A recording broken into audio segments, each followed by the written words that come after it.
The second video in my trilogy on mourning and memorial is called Memory Theatre, and the title is taken directly from Simon Critchley's book of the same name, published in 2014 by Fitzcarraldo. And the title of the third video, Perpetuum mobile, comes from Critchley's thinking on Hegel in the same book. Critchley begins, and I quote, "I was dying, that much was certain, the rest is fiction." Words which crystallised so elegantly and precisely my own thoughts at the time I was making these videos. My live performances of apparently endless repetitions of absurd futile tasks such as emptying the sea with buckets and endless journeying seemed to be a kind of practice of and responses to mortality which might be considered as analogous to the concept of a memory theatre. Memory theatres are a kind of information system. The Greek poet Simonides of Chios invented the mnemonic technique behind the idea of the memory theatre. Called method of loci, this involves an imaginary location in the mind where mnemonic images are stored.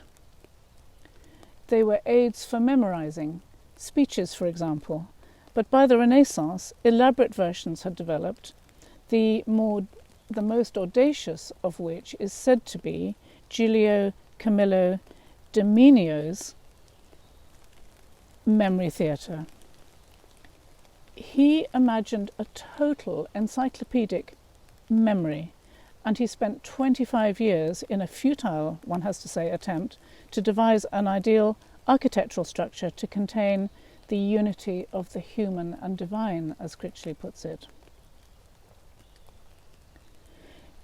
Critchley's little book, it literally is small and only 76 pages long, is described in the author Harry Kunzru's review as a strange, affecting and stimulating book that takes a fascinating journey through the philosophy and history of memory and the technologies of remembering dreamed up by thinkers since classical times. It begins with the protagonist receiving an anonymous parcel containing a maquette of Giulio Camillo's memory theatre, and it becomes a brilliant, one-of-a-kind mind game occupying the strange or a strange frontier between philosophy, memoir and fiction, incorporating the history of memory theatres and its apparent influence on Shakespeare and Hegel and many others. Critchley questions memory and even suggests that as traditionally memory theatres induced stasis, perhaps we might cultivate an obliteration of memory altogether and thus freedom from the past.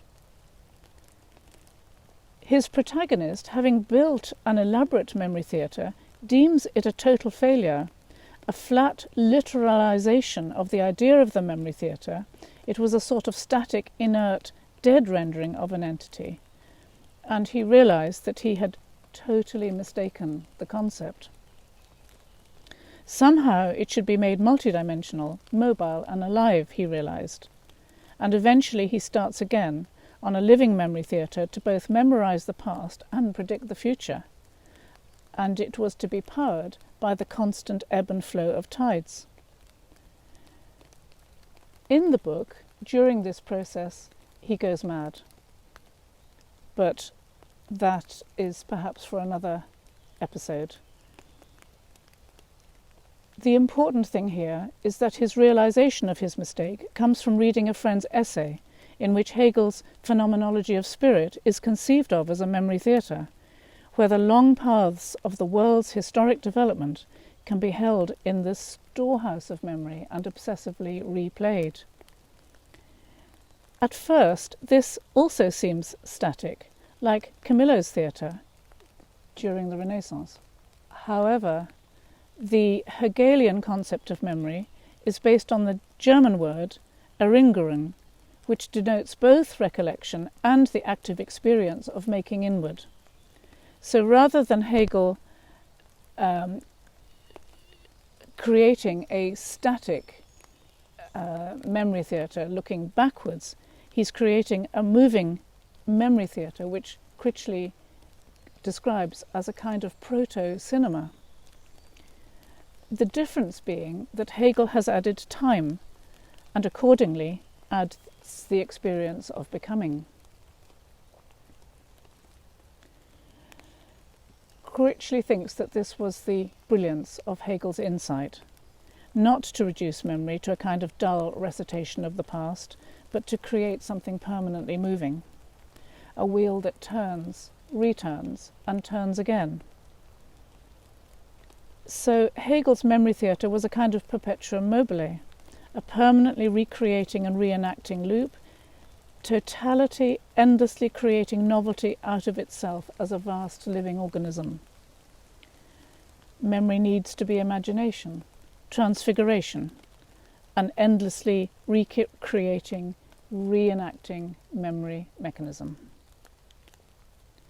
This, of course, echoes the German Romantics' concept of art as a dynamic process that is both self-defined and simultaneously defining itself in a never-ending process of becoming. And I think of my performances as echoing Hegel's concept of memory and memory theatre.